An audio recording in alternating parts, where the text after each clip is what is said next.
Hi, I'm Jeff Ritter, product scientist here at Meter Group, and today we're going to show you how to set up our quick deploy tripod. First, we're going to set up the base.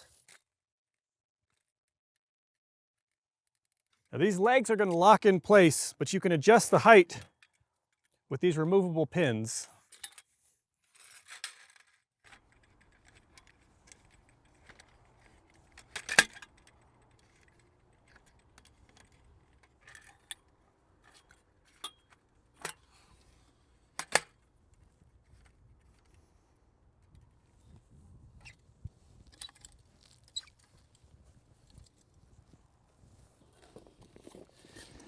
And then you just take the second piece and that screws right on.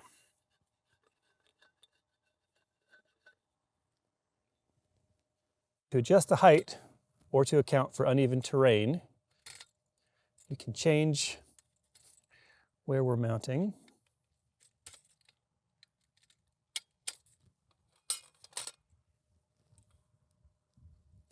Do that to all three legs and you can set it to the height you need.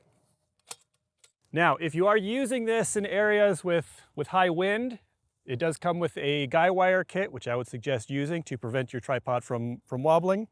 There are also ground screw anchors which you can use to secure this into the ground. But all in all, it just takes about 5 minutes to set this up and you're ready to put on a weather station.